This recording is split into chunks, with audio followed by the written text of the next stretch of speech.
파티마 성모 마리아의 발현은 자신을 묵주 기도의 여인이라고 밝히시며 1917년 5월 13일부터 10월 13일까지 6번에 걸쳐 매달 13일에 포르투갈에 있는 조그만 마을 파티마에서 양을 치는 어린 새 목동에게 나타나신 사건입니다.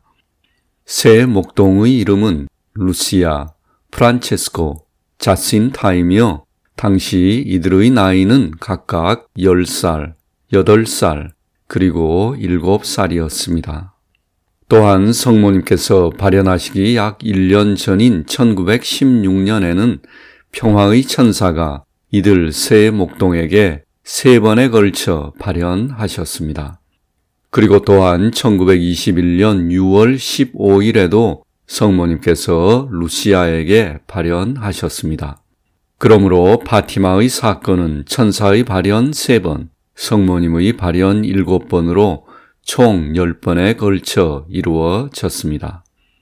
파티마 성모 발현의 시대적 배경으로는 당시 러시아에서는 공산주의 혁명이 가시화되고 있었으며 또 새 목동이 살고 있는 포르투갈에서는 사회주의 열풍이 불어 왕권이 파괴되고 교회가 핍박받고 있었으며 또한 제1차 세계대전이 진행 중에 있었습니다. 그러므로 파티마 성모 마리아의 발현에는 공산주의를 막아 인류의 평화를 지키고 교회를 보호하여 모든 영혼을 구원하시려는 성모님의 뜻이 잘 나타나 있습니다. 이것이 발현의 핵심입니다. 이 비데오는 1부, 2부, 3부로 나누어 루시아의 회고록을 바탕으로 10번의 파티마 발현 사건을 모두 커버할 것입니다. 1부는 천사의 발현이며 2부는 성모님의 발현에 관한 내용이고 3부는 성모님 발현 이후 새 목동의 삶에 관한 내용입니다. 제1부 천사의 발현. 천사의 첫 번째 발현. 천사는 1916년 봄에 처음 나타났습니다. 우리는 그날 카베코의 아래에 있는 동쪽을 마주한 부모님의 땅으로 갔습니다. 초우사벨라라고 합니다. 아침 중반쯤에는 이슬비가 내리기 시작했고 우리를 보호할 수 있는 바위를 찾아 언덕을 올라 양을 따라 갔습니다. 그래서 우리는 처음으로 그 축복받은 장소에 들어갔습니다. 그곳은 나의 대부인 아나스타시오가 소유한 올리브 과수원의 한가운데에 있습니다. 거기에서 내가 태어난 마을과 아버지의 집도 볼 수 있습니다. 우리는 비가 멈추고 태양이 맑은 하늘에 비치고 있었음에도 불구하고 하루를 그곳에서 보냈습니다. 우리는 점심을 먹었고 묵주 기도를 시작했습니다. 그 후에 우리는 조그만 조약돌로 게임을 하며 놀았습니다.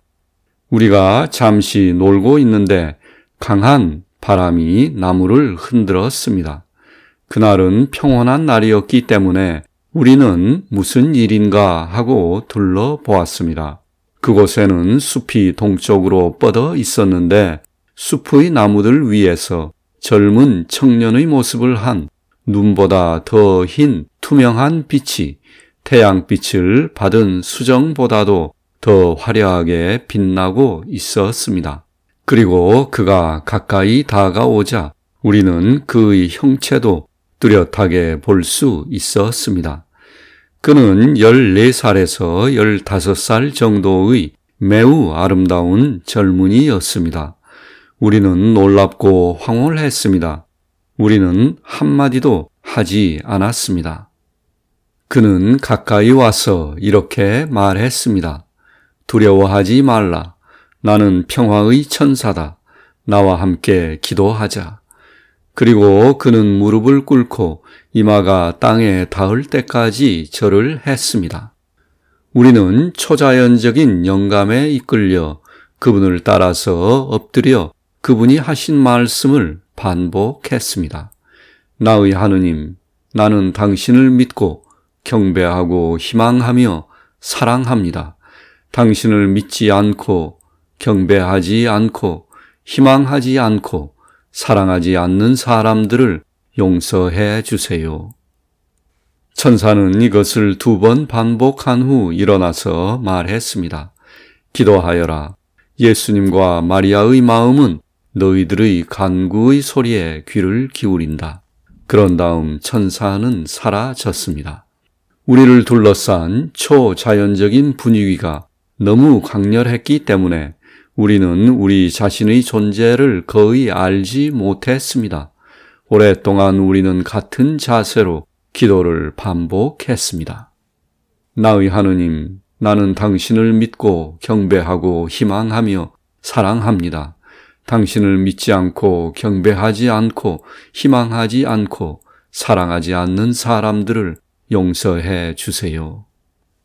우리 중 어느 누구도 이 사건에 대해 이야기하거나 또 비밀로 할 생각은 없었습니다. 사건 자체가 그렇게 요구했기 때문입니다. 너무나 친밀해서 그것에 대해 한마디 말을 하기가 어려웠습니다. 이날의 사건은 우리에게 가장 강렬한 인상을 남겼는데 아마도 우리에게 발현한 첫 사건이었기 때문일 것입니다. 왜 그런지 모르겠지만 우리 안에는 성모님의 발현은 천사의 발현과는 전혀 다른 느낌을 주었습니다. 두 경우 모두 친밀한 행복함과 평화와 기쁨을 주었지만 우리를 엎드리도록 영감을 주었던 천사와는 달리 성모님은 우리에게 확장과 자유의 느낌을 주었습니다. 그리고 신의 임재 가운데 압도되는 느낌 대신 성모님 앞에서 우리는 오직 기쁨으로 넘치기만 원했습니다. 성모님 앞에서 우리는 말하는데 아무런 어려움이 없었습니다. 오히려 제가 대화하고 싶은 열망이 있었습니다. 천사의 2번째 발현. 포르투갈 천사의 2번째 발현은 1916년 여름에 새 아이가 놀고 있던 루시아의 부모님 집 우물가에서 일어났습니다. 루시아는 천사가 그에게 한 말을 이렇게 말했습니다. 무엇하고 있느냐?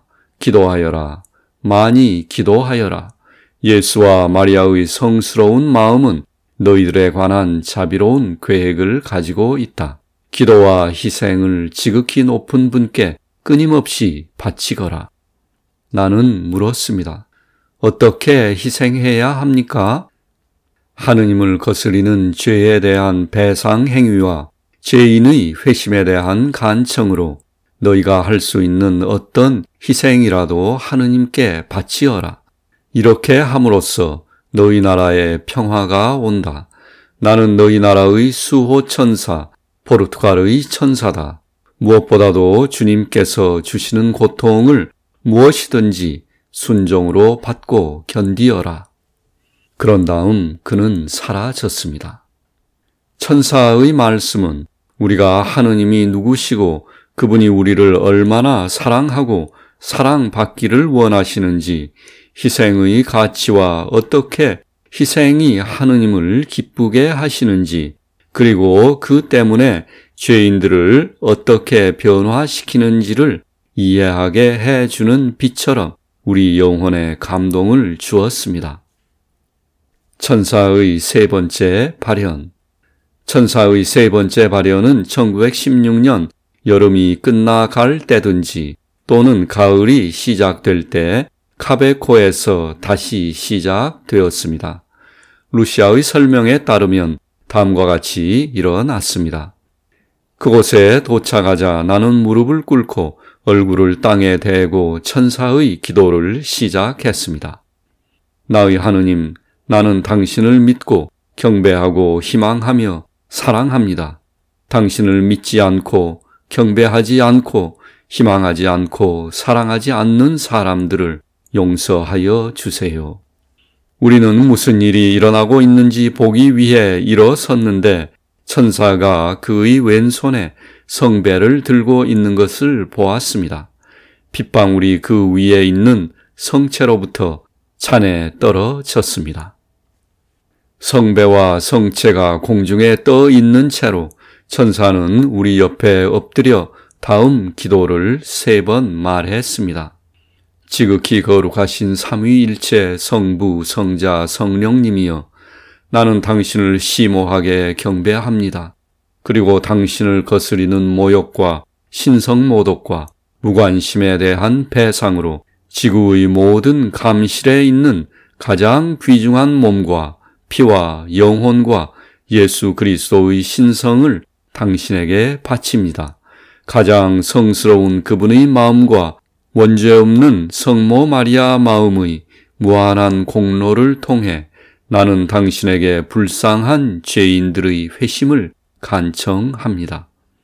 그리고 나서 그는 일어서며 다시 성배와 성체를 손으로 잡고 손을 내밀어 성체를 나에게 주었고 성배에 담긴 것을 자신타와 프란체스코에게 마시게 하면서 말했습니다. 예수 그리스도의 몸을 먹고 피를 마셔라. 그분은 은혜를 모르는 자들에게 심히 모독받았느니라. 그들의 범죄를 배상하고 너의 하느님을 위로하여라. 그는 다시 땅에 엎드려서 우리와 함께 같은 기도를 3번 반복했습니다. 지극히 거룩하신 삼위일체 성부, 성자, 성령님이여, 나는 당신을 심오하게 경배합니다. 그리고 그는 사라졌습니다. 아이들은 오랫동안 그곳에 남아서 엎드려 천사의 기도를 반복했습니다. 제2부 성모 마리아의 발현. 성모 마리아의 첫 번째 발현. 때 1917년 5월 13일, 장소 코바다 이리아. 1917년 5월 13일 루시아, 프란체스코, 그리고 자신타는 각각 10살, 8살, 7살이었습니다. 세 아이는 파티마의 작은 마을에 살고 있었습니다. 1916년에 포르투갈의 천사가 3번 다녀간 후 아이들은 자신을 묵주 기도의 여인이라고 밝힌 빛나는 여인의 방문을 받기 시작했습니다. 가톨릭 교회의 언어로 묵주 기도의 여인은 사람으로 강생하신 하느님의 어머니, 축복받은 성모 마리아입니다. 성모님의 발현은 파티마에서 약 2.4km 떨어진 코바다 이리아라고 불리는 루시아의 부모님이 소유한 양을 치는 작은 땅에서 일어났습니다. 3명의 아이들은 천사가 마지막으로 다녀간 지 약 8개월 후인 1917년 5월 13일 코바에서 번개와 같은 2번의 번쩍임을 보았고 그 후 사철 푸른 홀름 참나무 위에 계시는 성모님을 보았습니다.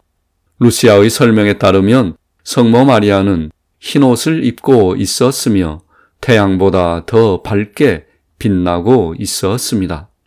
믿을 수 없을 만큼 아름다운 그녀의 얼굴은 슬픈 모습도 기쁜 모습도 아니었으며 진지한 모습이었는데 온화하고 실망스러워 하시는 분위기였습니다.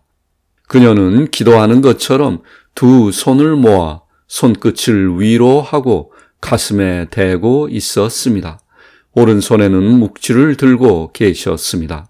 아이들은 성모님께로부터 약 1.5m 정도 떨어져 아주 가까이 있었는데 성모님으로부터 발산된 빛 속에 서 있었습니다. 성모님과 루시아의 대화는 이렇게 진행되었습니다. 두려워하지 말아라. 나는 너희들을 해하지 않을 것이다. 은혜로운 당신은 어디서 왔습니까? 하늘을 가리키며 나는 천당에서 왔다. 은혜로운 당신이 저에게 바라는 것은 무엇입니까? 나는 너희들이 6개월 동안 매월 13일 같은 시간에 이 자리에 와 줄 것을 너희에게 부탁하기 위해서 왔단다. 나중에 내가 누군지, 내가 무엇을 원하는지 말해 줄 것이다. 그리고 그 후에 나는 7번째로 여기에 돌아올 것이다. 저도 천당에 가나요? 그래, 갈 것이다. 자신타도요? 그래. 그리고 프란체스코는요? 그래, 갈 것이다. 하지만 묵주 기도를 많이 드려야 할 것이다. 마리아 다스 네베스는 이미 천당에 있습니까? 그렇다. 그 아이는 천당에 있다. 그리고 아밀리아는요? 그 아이는 세상이 끝날 때까지 연옥에 있을 것이다. 너희는 하느님에게 거스리는 죄에 대한 배상과 또 죄인의 회심에 대한 간구 행위로 하느님이 주시는 모든 고통을 인내하고 너의 자신을 하느님에게 바치기 원하느냐? 네, 그렇게 하기 원합니다. 그럼 너희는 많은 고통을 받게 될 것이다. 하지만 하느님의 은혜가 너희의 위로가 될 것이다. 하느님의 은혜를 말씀하시면서 성모님은 처음으로 손을 펴셨습니다. 그러자 성모님의 손으로부터 가장 강렬한 빛이 나와서 우리의 가슴을 관통하여 영혼의 가장 깊은 곳으로 들어왔습니다. 그러자 우리는 가장 좋은 거울을 보듯이 우리 자신들을 그 빛 되시는 하느님 안에서 볼 수 있었습니다. 그리고 깊은 영감에 이끌려 우리는 무릎을 꿇고 마음속으로 반복했습니다. 오 지극히 거룩하신 삼위일체여, 나는 나의 하느님 당신을 경배합니다. 나의 하느님, 나는 가장 축복받은 성찬에서 당신을 사랑합니다. 잠시 후 성모님은 세계의 평화와 전쟁이 끝나도록 매일 묵주 기도를 드려라 라고 말씀하셨습니다. 그리고 성모님은 곧바로 고요하게 동쪽을 향해 들려 올라가기 시작했습니다. 그리고 멀리 사라지셨습니다. 성모님을 둘러싼 빛이 별이 빛나는 창공을 가르며 성모님의 길을 열었습니다. 성모 마리아의 두 번째 발현. 때 1917년 6월 13일, 장소 코바다이리아. 두 번째 발현이 일어나기 전 루시아, 프란체스코, 자친타는 또다시 번개 같은 큰 광채를 보았습니다. 50명의 관중 중에서 일부 사람들은 대화의 처음 몇 분 동안 해의 빛이 어두워지는 것을 알 수 있었습니다. 다른 사람들은 싹이 나기 시작한 홀룸 참나무의 꼭대기가 마치 무언가의 무게에 눌린 것처럼 구부러졌다고 말했습니다. 성모님과 목동들이 대화하는 동안 일부 사람들은 꿀벌의 윙윙거리는 소리처럼 속삭이는 소리를 들었습니다. 은혜로운 당신은 나에게 무엇을 원합니까? 다음 달 13일에 이곳에 올 것과 매일 묵주기도를 할 것과 글 읽는 법을 배우기를 원한다. 내가 원하는 것은 나중에 말할 것이다. 루시아는 한 병든 사람을 치료해 주기를 요청했습니다. 그러자 성모님은 그가 회심하면 1년 안에 치유될 것이다. 우리를 천국으로 데려가 주십시오. 그래, 곧 자신타와 프란체스코를 데려갈 것이다. 그러나 너는 아직 한동안 여기에 있을 것이다. 예수님은 사람들에게 나를 알리고 사람들이 나를 사랑하도록 너를 사용하시기 원하신다. 그분은 나의 원죄 없는 마음에 대한 헌신을 이 세상에서 확립하기 원하신다.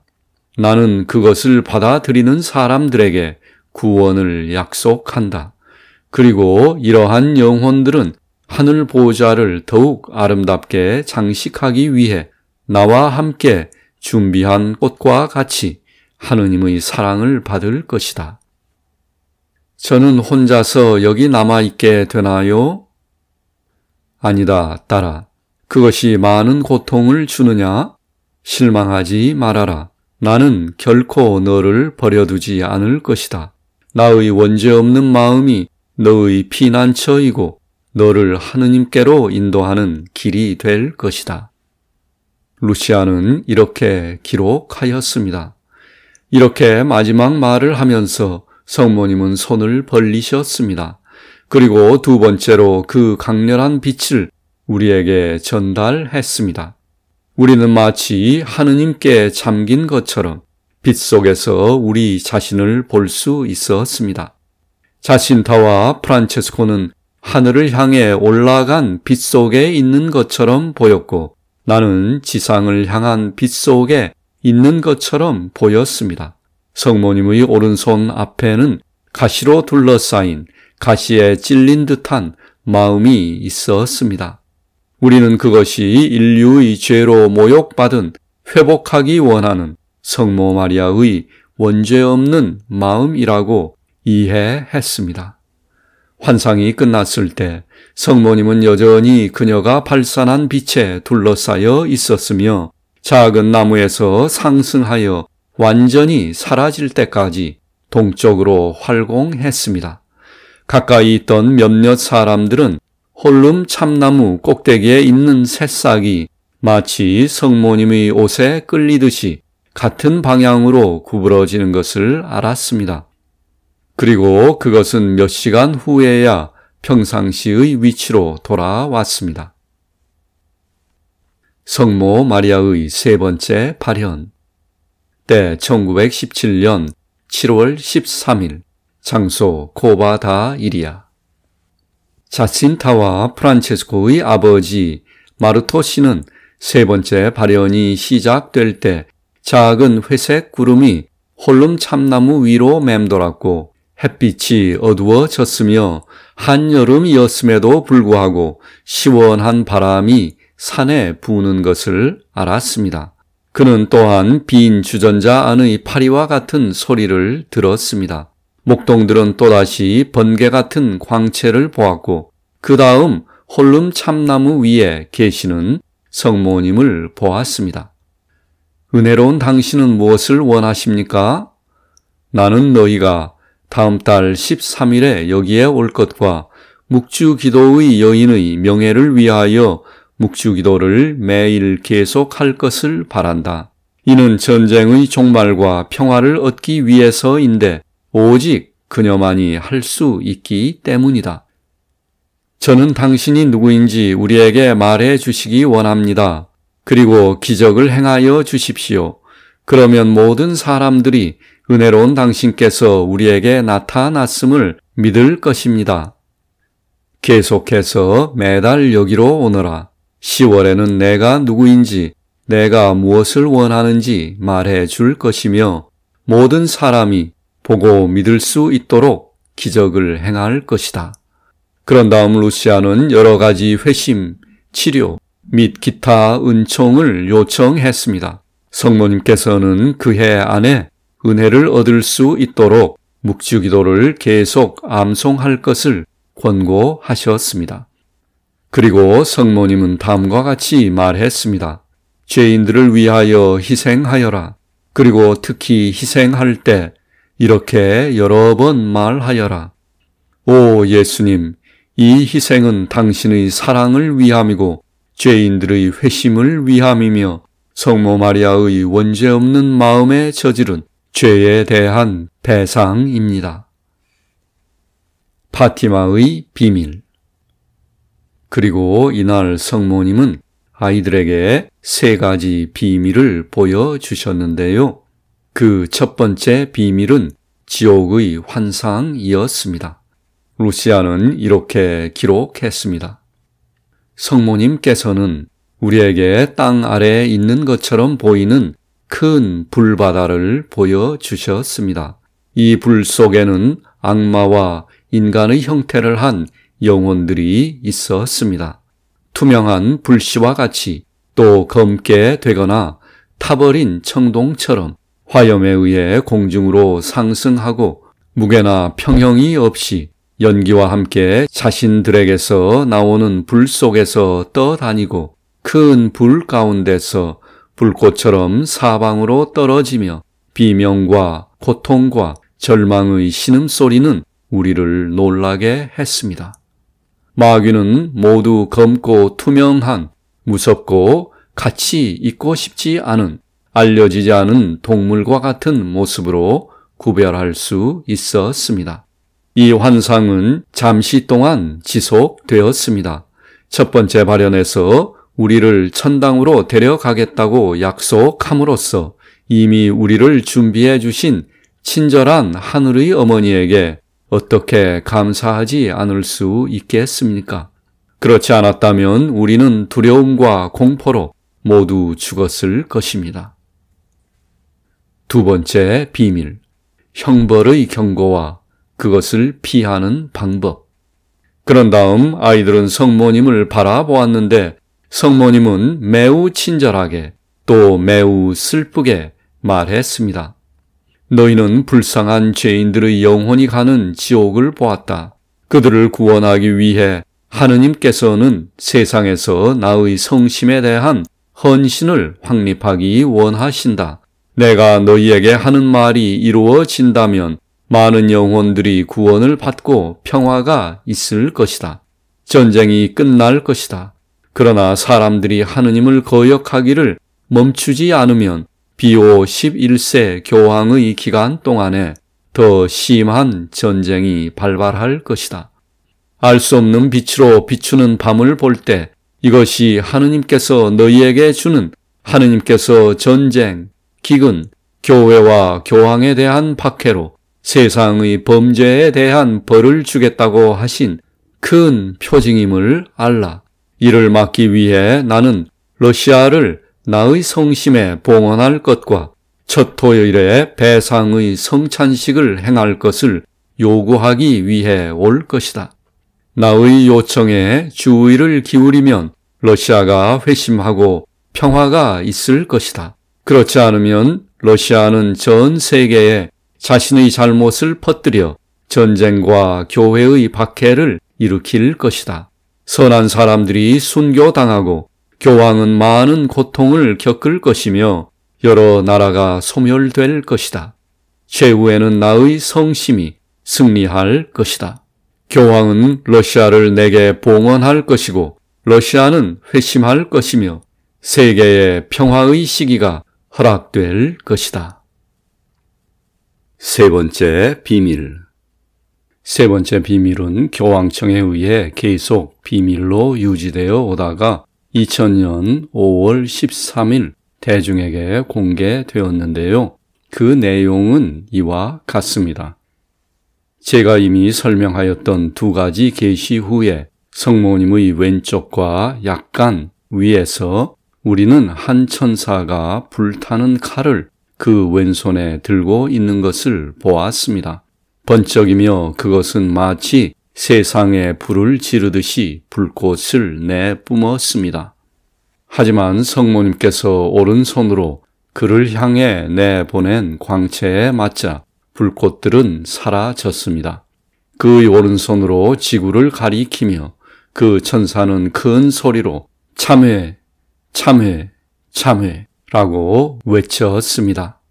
그리고 우리는 하느님이신 거대한 빛 안에서 보았습니다. 사람들이 거울 앞을 지나갈 때 그들이 거울에 보이는 것처럼 한 주교가 흰 옷을 입고 있었는데 우리는 그분이 교황이라는 느낌을 가졌습니다. 다른 주교들, 사제들, 남녀 성직자들이 가파른 산을 올라가고 있었는데 그 산 꼭대기에는 나무 껍질이 붙어 있는 코르크 나무와 같은 거칠게 깎은 통나무로 된 큰 십자가가 있었습니다. 그곳에 이르기 전에 교황은 반은 폐허가 된 도시를 고통과 슬픔을 당해 절뚝거리며 떨며 지나갔습니다. 교황은 가는 도중에 만났던 시신들의 영혼을 위해 기도했습니다. 산 꼭대기에 이르자 교황은 무릎을 꿇고 큰 십자가 밑에서 그에게 총과 화살을 쏘는 병사들에 의해 죽임을 당했습니다.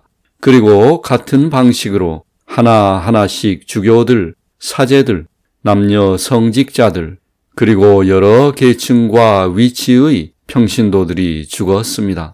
십자가 양쪽 밑에는 두 천사가 각기 그들의 손에 그들이 순교자의 피를 모은 수정으로 된 성수채를 들고 있었는데, 천사는 그것으로 하느님께로 나아가는 영혼들에게 뿌렸습니다.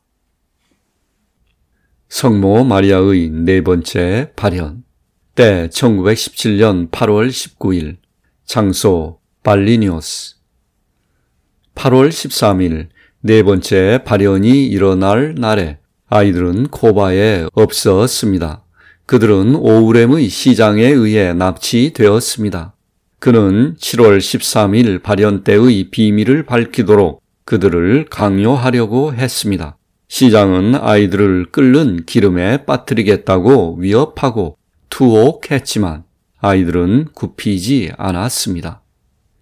약속된 시간에 코바에서는 번개와 천둥 소리가 예전처럼 들렸습니다. 모인 사람들은 작은 흰 구름이 몇 분 동안 홀름 참나무 위에 떠 있는 것을 보았습니다.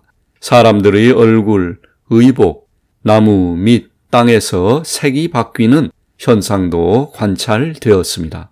성모님은 분명히 오셨지만 아이들은 없었습니다.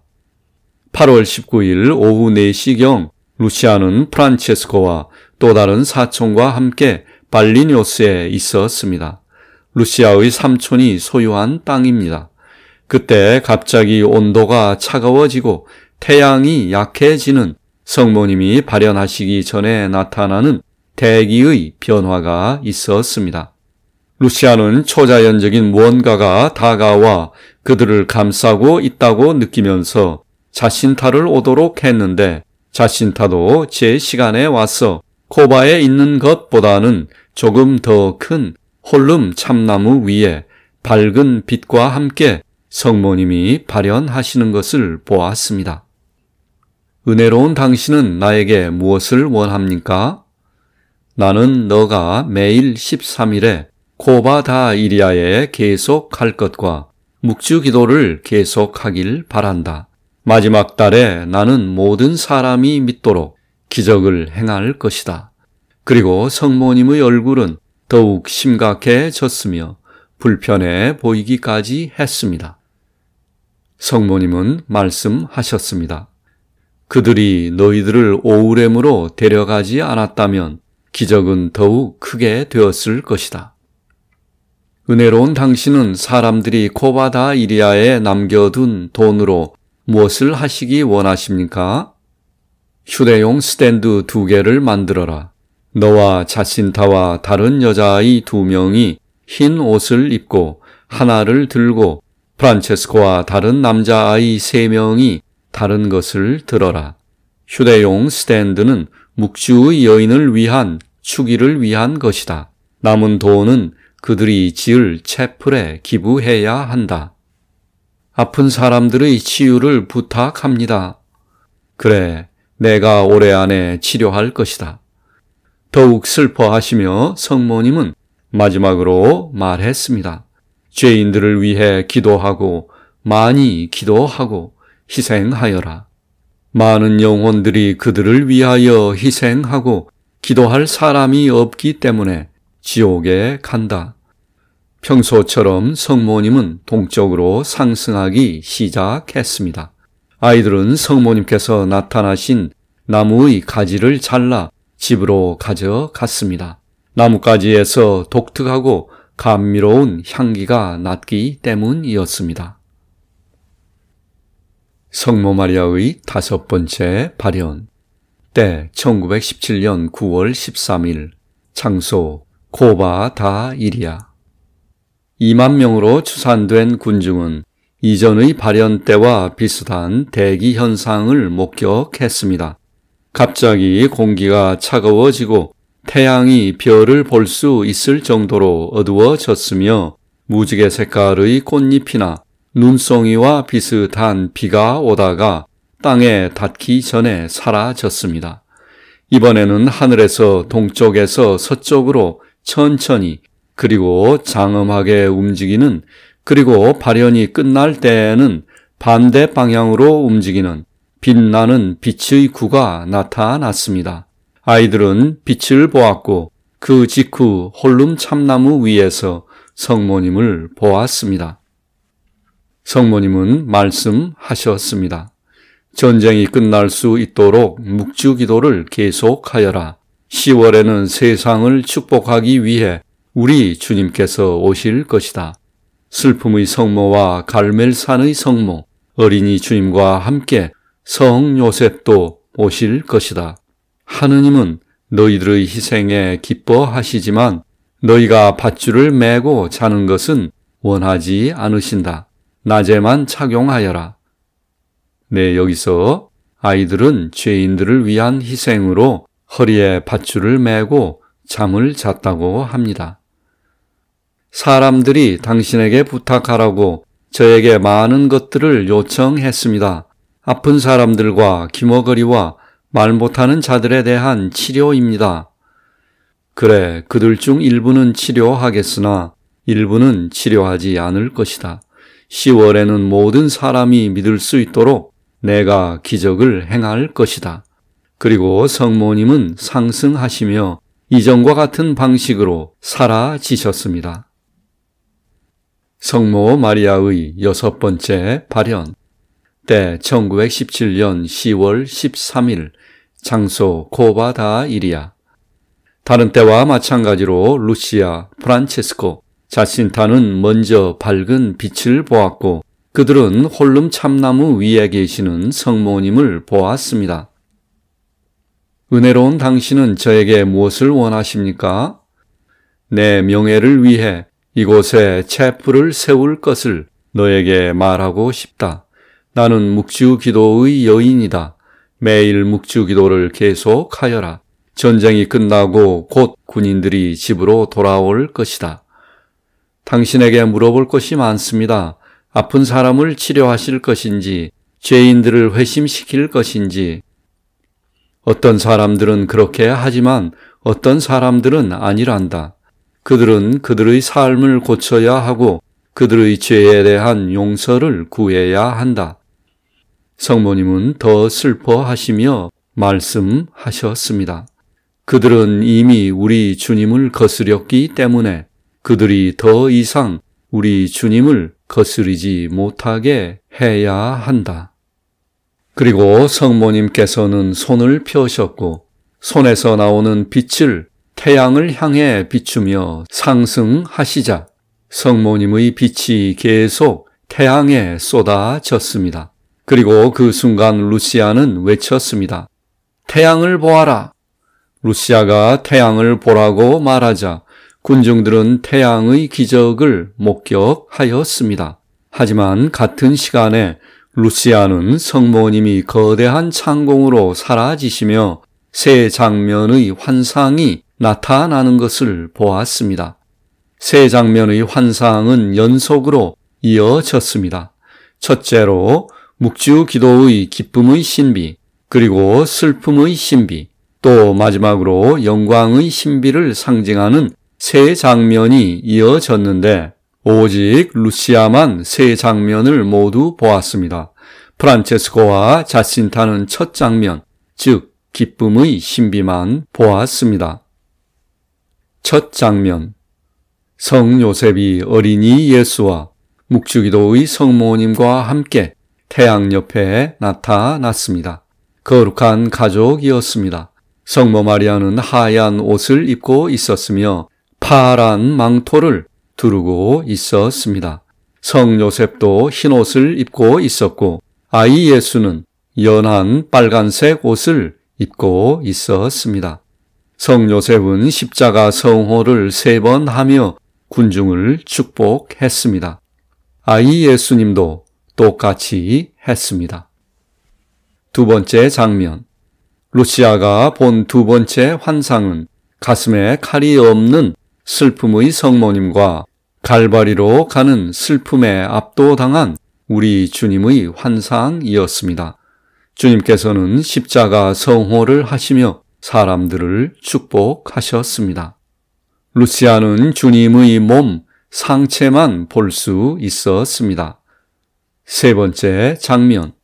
마지막으로 하늘과 땅의 왕비로서 왕관을 쓰신 갈멜산의 성모님이 아기 예수님을 그녀의 마음 가까이 품에 안고 계시는 영광스러운 모습으로 나타나셨습니다. 태양의 기적에 관한 사실. 이 장면이 진행되는 동안 약 7만 명의 관중이 태양의 기적을 목격했습니다. 발연 중에는 비가 내렸습니다. 성모님과 루시아의 대화가 끝나고 성모님이 올라가셨을 때 루시아가 태양을 보아라 라고 소리쳤습니다. 그때 구름이 갈라져서 태양이 보였는데 이전에는 볼 수 없었던 강렬히 빛나는 거대한 은색 디스크로 태양이 모습을 드러냈습니다. 하지만 눈이 부시지 않았습니다. 이것은 잠깐 동안 지속되었습니다. 그리고 거대한 디스크가 춤추기 시작했습니다.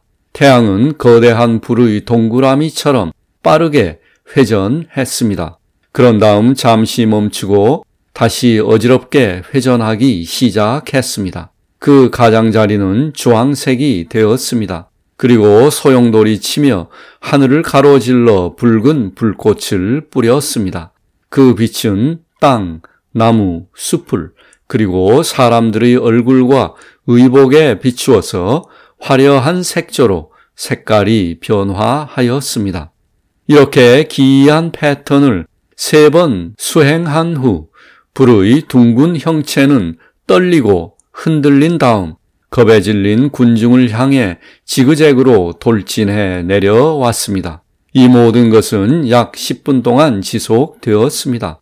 그리고 마침내 태양은 지그재그를 하며 원래의 장소로 다시 돌아갔고 다시 움직이지 아니하고 정상적인 밝기로 빛을 발했습니다.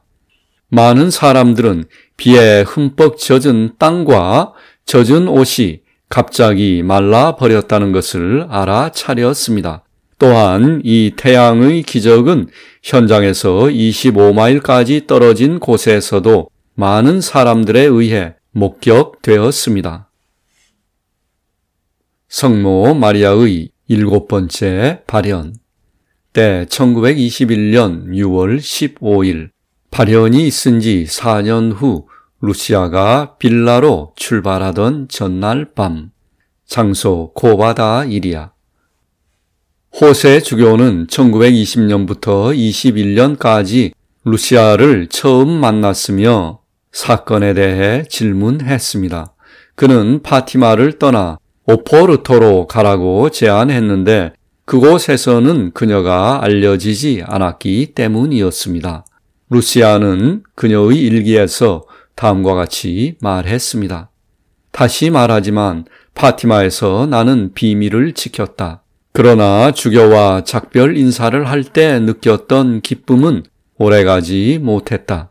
나는 내 가족, 아버지의 집, 코바다 이리아, 카베코, 발린호스, 우물 등을 떠올렸다. 그리고 지금 영원히 모든 것을 떠나야 합니까? 어디로 가야 할지도 모르는데 나는 주교에게 예라고 말했지만 지금은 내가 후회한다고 말하고 거기에 가고 싶지 않다고 말하고 싶습니다. 그녀는 코바에 갔을 때 이러한 내면의 투쟁을 하고 있었습니다. 루시아는 성모님에게 말했습니다. 너무나 사려 깊고 간절한 당신, 다시 한번 땅으로 내려오셨고 나는 당신의 친절한 어머니의 손이 저의 어깨에 닿는 것을 느꼈습니다. 저는 당신을 보았습니다. 축복받은 어머니여, 당신이 내게 손을 내밀어 주시고 길을 보여 주셨습니다. 당신의 입술이 열리고 당신 목소리의 감미로운 음색이 다시 내 영혼의 빛과 평화를 가져왔습니다. 성모님은 말씀하셨습니다. 나는 여기에 7번째로 왔노라. 주교가 너를 데려가기 원하는 길을 따라 가거라. 이것이 하느님의 뜻이다. 그러자 나는 예라고 반복해서 말했습니다. 지금 내가 예라고 말할 때 나는 내가 1917년 5월 13일에 예라고 말했을 때보다 훨씬 더 그 의미를 잘 알고 있습니다. 그리고 성모님이 다시 하늘을 향해 올라가시는 동안 나는 내가 불과 4년 전 같은 장소에서 있었던 경이로운 일련의 사건들을 한눈에 마음속에 떠올리고 있었습니다. 제3부 파티마 발현 이후 새 목동의 삶. 이제 파티마 성모 마리아 발현의 주역인 새 목동 루시아 프란체스코 그리고 자신타의 삶에 대해서 알아보겠습니다. 루시아 도스 산토스. 새 목동 중에서 가장 나이가 많은 루시아 도스 산토스는 1907년 3월 22일 포르투갈 파티마 지방의 알주스트렐 마을에서 태어났습니다. 그녀의 부모님은 안토니오 도스 산토스와 마리아 로사였습니다. 루시아는 7명의 자녀 중 막내였습니다. 산토스 가족은 하느님을 두려워하는 기도가 삶의 필수적인 부분을 차지하는 가톨릭 신자들이었습니다. 그들은 농민이었으며 부유하지는 않았지만 땅을 소유하고 있었습니다. 그들은 가난한 사람들에게 음식을 베풀기를 주저하지 않았습니다. 루시아는 행복하고 재치바른 아이였습니다.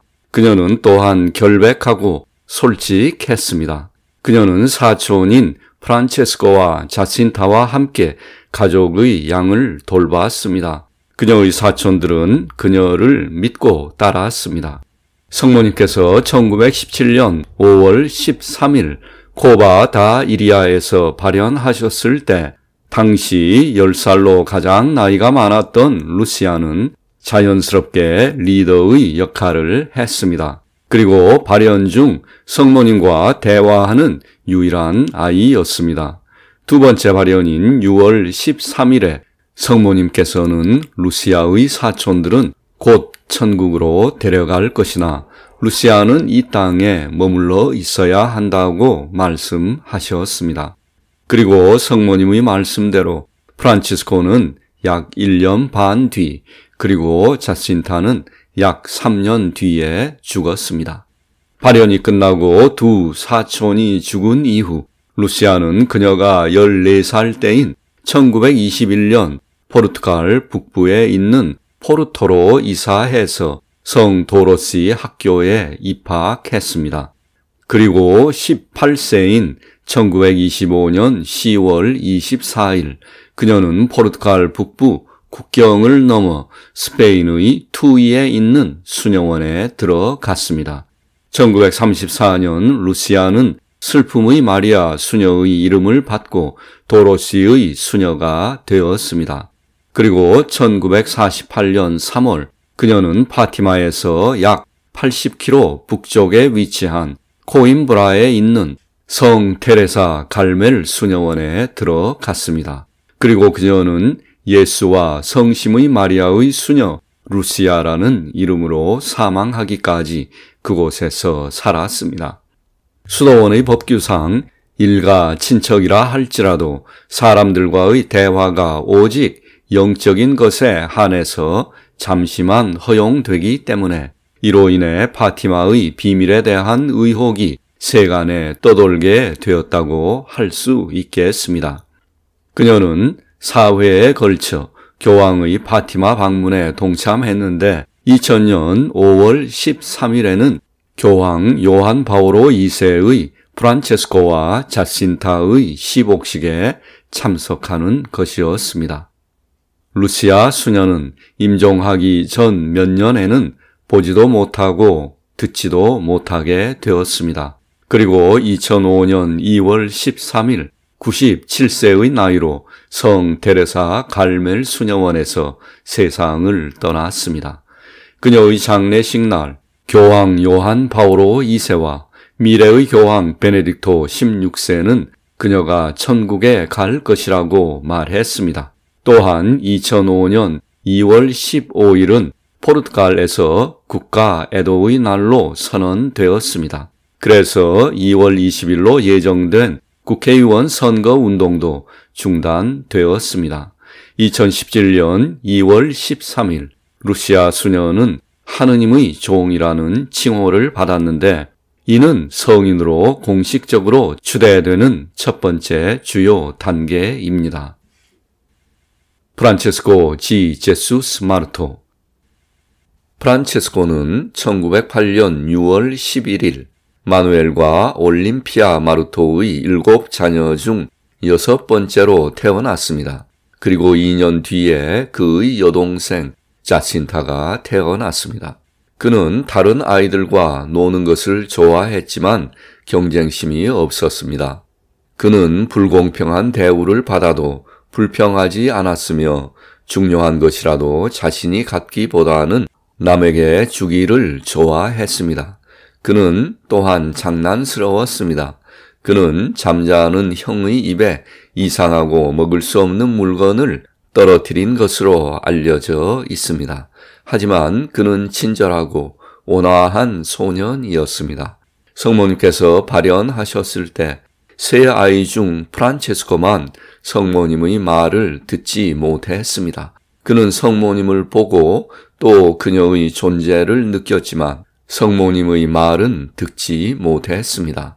루시아는 첫 번째 발현 때 프란체스코는 많은 묵주 기도를 하여야 천국에 갈 것이라는 성모님의 메시지를 프란체스코에게 전했습니다. 두 번째 발현에서 루시아는 성모님께 자신들을 천당으로 데려갈 것을 요청했는데 성모님은 프란체스코와 자신타는 곧 데려갈 것이나 루시아는 기다려야 할 것이라고 말했습니다. 루시아로부터 자신은 많은 묵주 기도를 드려야 한다는 성모님의 메시지를 전해 들은 프란체스코는 기도에 전심했습니다. 아마도 프란체스코는 세 아이 중에서 기도에 가장 열심인 아이였을 것입니다. 예를 들어 성모님께서는 아이들에게 글을 읽을 것을 배우라고 말씀하셨는데 프란체스코는 학교에 등록은 했지만 자주 결석했습니다. 루시아와 자신타가 학교에 가자고 말하면 프란체스코는 자신은 곧 천국에 갈 것이므로 그들만 가라고 말하고 자신은 성당에 가서 성찬의 빵을 담은 감실 옆에서 무릎을 꿇고 엎드려 아이들이 학교에서 돌아올 때까지 기도하곤 했다고 합니다. 한 번은 누군가 그에게 장차 신부가 되고 싶냐고 묻자 그는 아닙니다. 저는 빨리 천국에 가고 싶습니다. 라고 말했습니다. 1918년 8월 제1차 세계대전이 끝날 무렵 프란체스코와 자신타는 독감에 걸렸습니다. 그리고 이듬해 4월 프란체스코는 자신의 시간이 다가왔음을 알고 성찬 속에 계시는 예수님을 받을 것을 요청했습니다.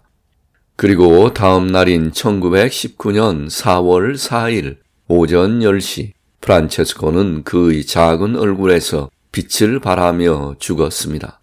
그의 나이는 10살이었습니다. 그는 그 다음 날 교구 성당 건너편에 있는 파티마의 작은 묘지에 묻혔습니다.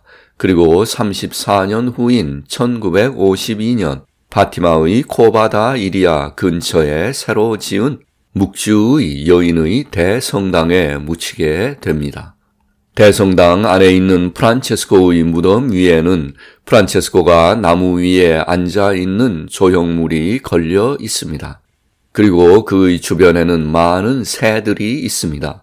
그리고 그의 시신이 있는 무덤을 덮은 돌 위에도 새 2마리가 있습니다.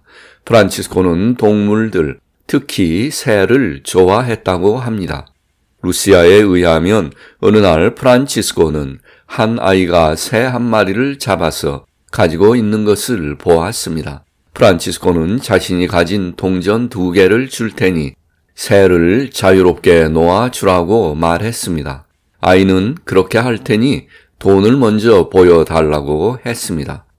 그러자 프란체스코는 집에까지 먼 길을 뛰어가서 자신의 전 재산인 동전 2개를 가져와서 아이에게 주었습니다. 그리고 새가 자유롭게 날아가도록 풀어주었습니다. 현재 파티마에 있는 묵주의 여인의 대성당에는 프란체스코가 오른편에, 그리고 자신타와 루시아는 나란히 왼편에 묻혀 있습니다. 자신타 지 제수스 마르토. 자신타는 프란치스코보다 2년 어리고 또 막내이기 때문에 많은 사람들을 매료시켰습니다. 그녀는 춤을 추는 것을 좋아했으며 꽃을 특별히 좋아해서 꽃을 꺾어 화환을 만들어 루시아에게 주는 것을 즐겨 했습니다. 첫 성찬식에서 그녀는 축복받은 성찬 전에 꽃잎을 퍼뜨리는 작은 천사들의 역할도 했습니다. 그녀는 우리 주님에 대한 확실한 사랑이 있었는데 그녀가 5살 때 주님의 고난에 대한 이야기를 듣고 눈물을 흘리며 더 이상 죄를 짓거나 주님의 기분을 상하지 않겠다고 맹세하기도 했습니다. 세 번째 발현에서 본 지옥의 환상은 자신타에게 가장 큰 영향을 미쳤던 것으로 보입니다.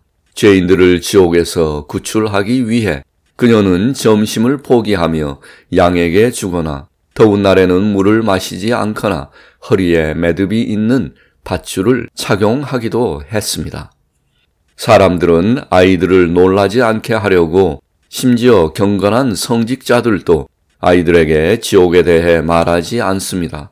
그러나 성모님은 7살짜리 자신타에게 지옥을 보여주기를 주저하지 않았습니다. 그녀가 공포에 질릴 것임을 알면서도 그렇게 하신 것입니다. 종종 자신타는 돌 위에 앉아 생각에 빠져들며 이렇게 말했습니다. 지옥, 지옥, 지옥에 가는 영혼들 얼마나 불쌍한가. 모닥불 속의 나무처럼 사람들이 그곳에서 살아서 타오르고 있다. 그런 다음 자신타는 몸소리를 치며 무릎을 꿇고 손을 꽉 쥐고 축복받은 성모님께서 가르쳐 주신 기도를 크게 암송했습니다. 오, 내 예수님, 저희의 죄를 용서하시고 저희를 지옥불에서 구원하시고 저희 모든 영혼들, 특히 주님의 자비가 가장 필요한 영혼들을 천국으로 인도해 주세요. 언젠가 자신타는 루시아에게 물었습니다. 왜 우리 성모님은 죄인들에게 지옥을 안 보여주시지? 그것을 보면 사람들이 더 이상 그곳에 가지 않으려고 죄를 짓지 않을 거야. 성모님의 발현을 보려고 그곳에 모인 모든 사람들에게 지옥을 보여달라고 성모님에게 말해줘. 그러면 그들이 어떻게 변화되는지 볼 수 있을 거야. 어느 매우 더운 날, 낮잠 자는 시간에 아이들은 루시아의 집 뒤편에 있는 우물가에 있었는데 자신타는 사촌인 루시아에게 물었습니다. 교황을 보지 못했니? 루시아는 말했습니다. 못 봤어. 그러자 자신타는 말했습니다. 어떻게 일어났는지는 모르겠어. 나는 교황이 큰 집에서 무릎을 꿇고 테이블 앞에서 손을 얼굴에 대고 울고 있는 것을 보았어. 집 밖에는 많은 사람들이 있었는데 일부는 그에게 돌을 던지고 다른 사람은 저주를 받아서 흉측한 말을 많이 했어. 불쌍한 교황이시여, 우리는 그분을 위해 많이 기도해야 돼. 언젠가 루시아는 자신타에게 천국에서 무엇을 할 것인지 물었습니다. 나는 예수님과 성모 마리아의 성심을 아주 많이 사랑할 거야. 너를 위해서, 죄인들을 위해서, 교황을 위해서, 부모님과 형제 자매들을 위해서, 그리고 나에게 기도해 달라고 요청한 모든 사람들을 위해서 기도할 거야. 오빠 프란체스코가 죽었을 때 자신타는 장례식에 갈 수 없었습니다. 자신타도 프란체스코와 같이 스페인 독감에 걸려 집에서 고통받고 있었기 때문입니다. 그러나 그녀는 불평하지 않았고 오히려 자신의 고통을 통하여 죄인들이 회심할 것에 기뻐하였습니다. 왜냐하면 이미 성모님께서 그녀에게 나타나셔서 그녀가 병원을 두 곳에 다닐 것과 치료되지 않을 것과 하느님에 대한 사랑과 죄인에 대한 배상으로 고통받게 될 것을 예고해 주셨기 때문입니다. 자신타가 회복되지 아니하자 가족들은 그녀를 수킬로 떨어진 오우렘 병원에 입원시켰습니다. 그녀는 그곳에 2달 동안 있었는데 치료를 위해 가슴에 구멍을 내는 큰 고통을 받았습니다. 그러나 그녀는 회복되지 못하고 집으로 돌아왔습니다. 성모님은 자신타에게 찾아오셨습니다. 그리고 리스본에 있는 병원에 갈 것이며 그곳에서 홀로 죽을 것이나 성모님께서 오셔서 천국으로 데려갈 것이므로 두려워하지 말라고 말씀하셨습니다. 병원에 입원한 후 자신타는 성모님에게 오랫동안 기다렸던 것을 물어보았습니다. 왜 사람들의 영혼이 지옥에 가나요? 그러자 성모님은 대답하셨습니다. 대부분의 영혼들은 육체의 죄 때문에 지옥에 간다. 자신타는 오빠 프란치스코처럼 천국에 가는 기쁨으로 항상 즐거워했다고 합니다. 하지만 그녀는 폐결핵을 얻게 되어 성모님께서 말씀하신 대로 리스본에 있는 큰 2번째 병원으로 옮겨지게 되었습니다. 그리고 그곳에서 성모님은 또 찾아오셔서 말씀하셨습니다. 사람의 인기를 추구하는 것은 주님을 거스린다. 하느님을 섬기는 사람은 인기를 따라가지 말아야 한다. 우리의 주님은 언제나 동일하시다. 세상의 죄가 너무 크다. 전쟁은 사람들의 죄 때문에 하느님께서 허락하는 징벌이다. 그들은 회개해야 한다. 회개하고 자신들의 생활을 고치면 우리 주님은 세상을 구원하실 것이다. 그렇지 않으면 징벌이 올 것이다. 너는 죄인들을 위하여 기도하여라. 성모님은 또 말씀하셨습니다. 신부들은 오직 교회의 일만 하여야 한다. 신부들은 매우 순결해야 한다. 우리 주님은 신부들이 그들의 윗분에게 순종하지 않는 것에 대해 몹시 불쾌해 하신다. 자신타는 병실에서 성모님이 나타나셨던 곳에 간병인이나 방문자 등 다른 사람이 서 있으면 그들에게 비켜줄 것을 요청했습니다. 병실에서 그녀에게 여러 번 나타났던 거룩한 성모님은 그녀를 데려가기 4일 전에 그녀의 고통을 완전히 없애주셨습니다. 자신타에게는 하루에 한 번씩 대모가 방문했는데 하루는 자신타가 대모에게 이렇게 말했습니다. 성모님께서 다시 저에게 나타나셨습니다. 그리고 고통을 즉시 사라지게 하셨습니다. 성모님은 곧 저를 데리러 올 것입니다. 병실에서 그녀의 대모가 특정 장소에 앉으려고 하자 자신타는 항의했습니다. 대모님, 거기는 안 됩니다. 그곳은 성모님께서 앉으신 곳입니다. 그녀가 죽기 전에 누군가가 그녀에게 어머니가 보고 싶은지 물었습니다. 그러자 자신타는 다음과 같이 말했습니다. 가족은 잠시 지속됩니다. 우리는 천국에서 다시 만날 것입니다. 성모님께서는 다른 시간에 또다시 나타나실 것입니다. 그러나 내가 아닌 다른 사람에게 나타나실 것입니다. 의심할 여지 없이 나는 성모님이 말씀하신 대로 죽을 것입니다. 그녀가 하늘로 떠나기로 예정된 날 2월 20일 금요일이 마침내 다가왔습니다. 저녁 6시쯤에 아픈 느낌이 들었고 그녀는 마지막 성체를 받기를 요청했습니다. 신부가 근처 교구에서 와서 고백을 들었습니다. 그녀는 성체를 받아야 한다고 주장했지만 신부는 다음 날 그것을 가져오겠다고 말했습니다. 그가 떠나려고 하자 자신타는 자신이 죽을 것이라고 말하며 성체를 받아야 한다고 다시 주장했습니다. 하지만 신부는 떠났고 그리고 약 10시 반경 자신타는 성체를 받지 못하고 조용히 홀로 죽었습니다. 자친타가 죽은 후 그녀의 시신은 3일 동안 열린 관 속에 누워 있었습니다. 순례자들은 자친타의 모습을 마지막으로 보기 위해 성당을 방문했는데 신부는 그들이 자친타를 보도록 허용했습니다. 그들은 자친타의 얼굴과 입술이 마치 그녀가 죽지 않은 듯이 분홍색인 것을 발견했습니다.